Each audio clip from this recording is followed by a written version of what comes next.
El anuncio era que si López Obrador ganaba la presidencia, bueno, iba a haber una inflación como nunca se había visto, ¿no? Similar tal vez a la de la crisis del 94-95, similar a la de las crisis de los 80s, que el valor del dólar se iba a ir a más de 40 pesos, que todas las empresas iban a salir huyendo. Y plantear esos escenarios, no únicamente si López Obrador ganaba, sino también si se desaparecía la COFECE, si se cancelaba el aeropuerto de Texcoco. Y con cada decisión, pues la población iba viendo que eso no pasaba, ¿no? Que esa apocalipsis que se pintaba inmediato, ¿no? Como si una decisión tuviera como consecuencia inmediata la otra al día siguiente, pues sí fue haciendo que se sintiera como, híjole, pues tal vez todo era una exageración. Tal vez no era tan real que esto iba a pasar, cuando en el fondo este peligro, estos efectos que hemos visto, pues se han dado de manera paulatina. No se lograron solo con el voto de Morena, por lo menos no durante la primera mitad del gobierno de Andrés Manuel López Obrador, de manera que esa herencia perversa es también de los partidos de la oposición.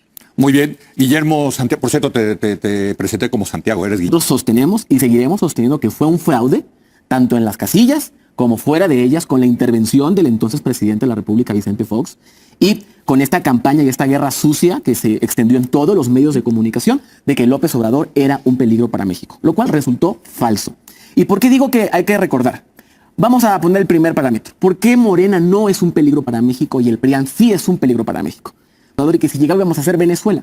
La oposición lleva 8 años diciéndonos eso.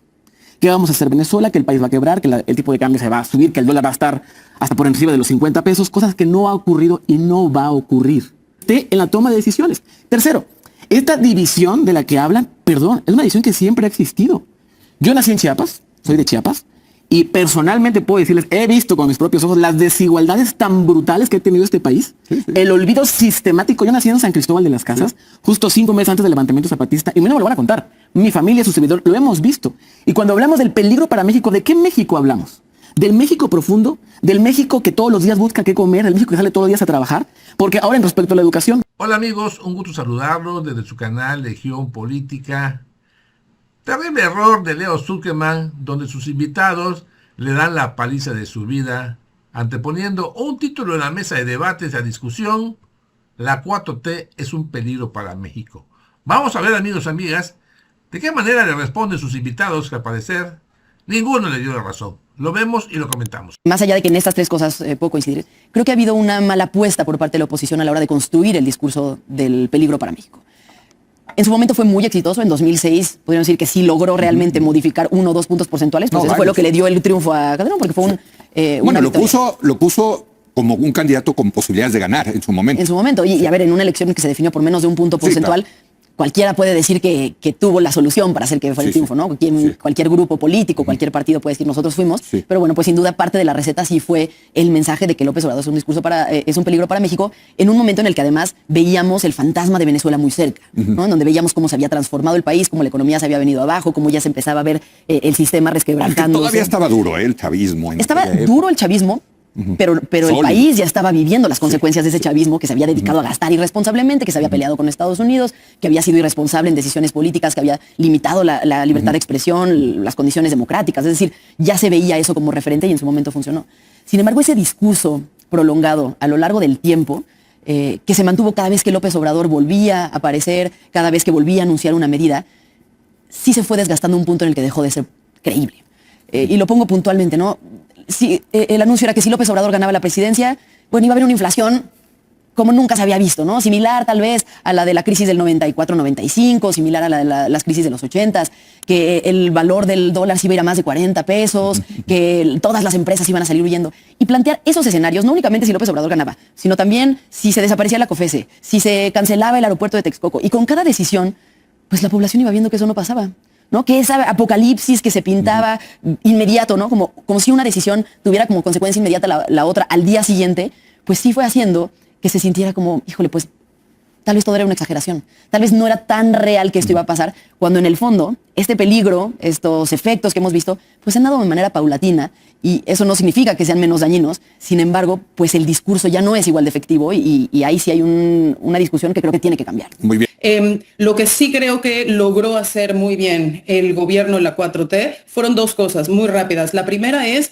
logró hacer que la democracia, entendida como las decisiones de esa mayoría, que luego podemos discutir si eso es democracia o no, más los procesos de participación directa, fueran significativos para un mayor número de personas. Y dos, a través de la política social, sí logró también hacer que la cosa pública, que las decisiones más importantes que permeaban para una capa cada vez más grande de personas, como el aumento en el salario mínimo, la política laboral en general, etcétera, significaran que verdaderamente la democracia estaba llegando a las personas. Y un último apunte, yo creo que todas estas cosas, regresiones que logramos ver acá, no se lograron solo con el voto de Morena, por lo menos no durante la primera mitad del gobierno de Andrés Manuel López Obrador, de manera que esa herencia perversa es también de los partidos de la oposición. Muy bien. Guillermo Santiago, por cierto, te presenté como Santiago, eres Guillermo Santiago, pero No te preocupes. corrijo el error. Guillermo, supongo que tú vas a decir que no fue un peligro para México, pero bueno, ¿cuál es? Claro, qué gusto, Leo, Sí. qué gusto estar aquí con ustedes. De entrada, Morena no es un peligro para México, y sí fueron, son y serán el PRIAN. Y no lo digo por un tema de simpatía, sino de acuerdo a los datos. Y hay que recordar un poco, hace 20 años fue el fraude de la elección presidencial del 2006. Nosotros sostenemos y seguiremos sosteniendo que fue un fraude, tanto en las casillas como fuera de ellas, con la intervención del entonces presidente de la República, Vicente Fox, y con esta campaña y esta guerra sucia que se extendió en todos los medios de comunicación de que López Obrador era un peligro para México, lo cual resultó falso. ¿Y por qué digo que hay que recordar? Vamos a poner el primer parámetro. ¿Por qué Morena no es un peligro para México y el PRIAN sí es un peligro para México? Vamos con el tema de la pobreza. En el gobierno del presidente Andrés Manuel López Obrador salieron de la pobreza 13.4 millones de mexicanos y mexicanas de la pobreza, de acuerdo a datos del Banco Mundial. En tanto que en el gobierno de Felipe Calderón entraron a la pobreza 3.4 millones de mexicanos. Es decir, Calderón no redujo la pobreza, sino que la incrementó. Y con Enrique Peña Nieto se sostuvo en términos generales de manera igual. Es decir, Andrés Manuel López Obrador sacó 15 veces más a mexicanos de la pobreza que los gobiernos prianistas. Dos, el tema del salario mínimo. Con los gobiernos de la Cuarta Transformación, del presidente Andrés Manuel López Obrador y la presidenta Claudia Sheinbaum Pardo, ha habido un incremento del 154% del salario mínimo. En cambio, que en los gobiernos prianistas, bueno, hubo un año con Enrique Peña Nieto que subió 8 pesos el salario mínimo. ¿Y por qué digo que el PRIAN es el peligro? Porque la gente en su vida cotidiana, en lo que vive todos los días, le interesa mucho cuánto gana y cómo vive. Y es algo que el neoliberalismo y que los gobiernos prianistas se olvidaron y dejaron a un lado a las y los pobres. Por eso nuestra premisa de que por el bien de todos, primero las y los pobres se hizo realidad y generó un beneficio para este país. Dos, decían justo que con el presidente Andrés Manuel López Obrador y que si llegábamos a ser Venezuela. La oposición lleva 8 años diciéndonos eso. Que vamos a hacer Venezuela, que el país va a quebrar, que el tipo de cambio se va a subir, que el dólar va a estar hasta por encima de los 50 pesos, cosas que no ha ocurrido y no va a ocurrir. Porque hay una claridad perfecta. ¿Qué decían antes? Que darle recursos a las empresas, a los millonarios, era un rescate económico necesario para el avance del país. Pero dar recursos a la gente más necesitada, a la gente más pobre, entonces eso sí era un error grave. Creo que hay un cambio de modelo de cómo se ejerce el presupuesto público en este país. Que en lugar de priorizar este recurso para darlo a los grandes potentados, se ocupa para darlo a la gente que más lo necesita. Lo que muchos cuestionamos ahí, perdón que te interrumpa, Guillermo, es si es sostenible esto en las finanzas públicas, porque cada año que pasa incurrimos en cada vez más déficits. Y digo, no lo digo yo, lo dice la calificadora Moody's, dice, el problema en las finanzas públicas ya no es temporal, es estructural, ¿no? Yo creo que sí es sostenible, y yo creo que la presidenta de la República, Claudia Sheinbaum Pardo, ha manejado de manera extraordinaria las finanzas de este país, porque también hay que aclarar, muchos de los problemas financieros que hoy tenemos no surgieron hace 8 años y no surgieron por los programas sociales. Hay que también tenerlo claro. Yo creo que el ejercicio del presupuesto público en este país es consciente. Hay finanzas que, por supuesto, hay turbulencias, por supuesto, como cualquier país las ha tenido, pero claro que hay un manejo sano y hay una claridad específica de hacia dónde tenemos que llegar. Porque, ojo, los recursos no solamente se están destinando a los programas sociales, no solamente eso, sino la inversión en infraestructura pública. Está en su peor momento. Sí, que ha habido, pero ojo. En términos de relación Producto Interno Bruto está en su peor indicador. Pero ojo, como nunca en la historia se ha invertido recurso público para el desarrollo de las vías férreas de este país, el tema de la refinería, que hay un gran debate con eso, pero como nunca en la historia se ha hecho. ¿Qué tenemos de los gobiernos anteriores? Bardas inacabadas, refinerías inexistentes, obras que nunca se completaron, porque justo el objetivo de la inversión del presupuesto antes no era beneficiar ni mejorar la economía de este país, sino era beneficiar los bolsillos de unos cuantos. Ese era el gran tema. Muy bien. Volviendo nada más a tu premisa, Leo decía, es un peligro no solo en términos de los efectos que ya causó a partir de las decisiones que ya tomó o la potencialidad, digamos, de que esas condiciones que deja hoy, 8 años de esos gobiernos, puedan ejercer algún tipo de daño en el futuro. Yo quiero volver a ese 2006 y también mi vida, digamos, política está muy marcada por esa elección. Yo en esa elección fue la primera vez que voté desde el extranjero por un presidente, porque se abrió, digamos, ese derecho en esa elección por primera vez. Se dijo en esa elección que el peligro para México de que ganara Andrés Manuel López Obrador básicamente tenía que ver con posibilidad o potencialidad de la cooptación de la institución del Banco Central y por lo tanto la monetización del gasto público, es decir, que iba a crear hiperinflación, que iba a haber un montón de expropiaciones, confiscaciones, que la propiedad privada estaba amenazada, que se iba a pelear con el empresariado, que iba a endeudar terriblemente, que la concentración de poder iba a ser súbita.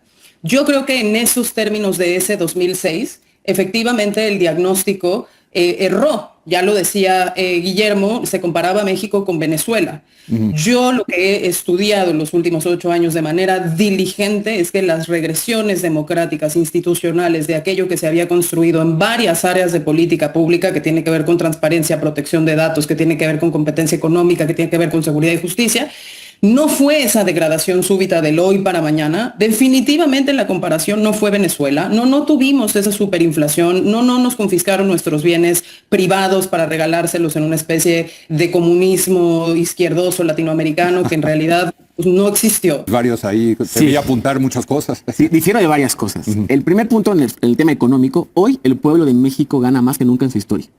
Y hoy por primera vez tenemos más clase media que gente en la pobreza. Por primera vez en nuestra historia. Esto hay que celebrarlo, hay que visibilizarlo, porque nunca antes en la historia de este país se había atendido con tanta fuerza, con tanta voluntad a las personas que más lo necesitan. 2, hay más democracia que nunca. Y eso a mí, la verdad, difiero completamente cuando dicen que estamos en una regresión democrática en nuestro país. Por supuesto que no. Hoy, como nunca en la historia de este país, todas las decisiones, la gran mayoría de ellas, se toman con la voluntad popular.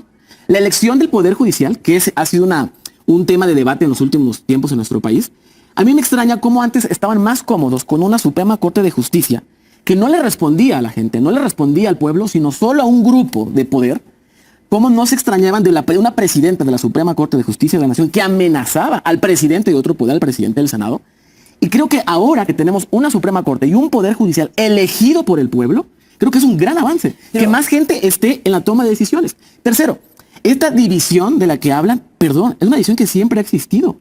Yo nací en Chiapas, soy de Chiapas, y personalmente puedo decirles, he visto con mis propios ojos las desigualdades tan brutales que ha tenido este país, el olvido sistemático. Yo nací en San Cristóbal de las Casas, justo 5 meses antes del levantamiento zapatista, y no me lo van a contar. Mi familia, su servidor, lo hemos visto. Y cuando hablamos del peligro para México, ¿de qué México hablamos?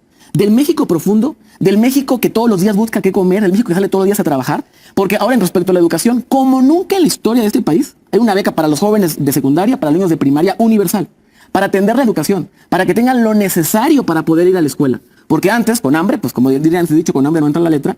Y creo que esa división ya existía, que se visibilizó, por supuesto que se visibilizó, porque era algo que ya estaba en lo más profundo de nuestro país, y olvidarlo o decir que no estaba, creo que es un grave, grave error. Y por último, yo considero lo siguiente. Cuando hablamos de México, tenemos que hablar de este México amplio en el que estamos todos y todas. Tenemos que hablar de este México profundo. Tenemos que hablar del México de las montañas, de los pueblos más pequeños, de los pueblos más alejados. Aquel México en el que antes nadie volteaba a ver. Y para ese México y este México amplio, por supuesto que Morena ha hecho un gran avance. ¿Faltan más cosas? Claro que sí. Pues apenas vamos 8 años. Es un proceso largo. Tuvimos gobiernos durante 70 años y perdón que lo recalque, pero es que no podemos decir que de un día a la noche surgieron los problemas estructurales de este país. Que está haciendo un avance extraordinario y que por supuesto estamos con la voluntad firme y férrea de terminar con esta gran desigualdad que hay en nuestro país. Bueno, así es, amigos. El proyecto de la Cuarta Transformación es un proceso que está llevando sus etapas, a la cual pues esta oposición que califica a la Cuarta Transformación de ser un peligro para México, pues ha perdido fuerza. Son narrativas huecas que el pueblo de México ha identificado a estos personajes que en lugar de perjudicar ha evolucionado y ha fortalecido el proyecto de la Cuarta Transformación.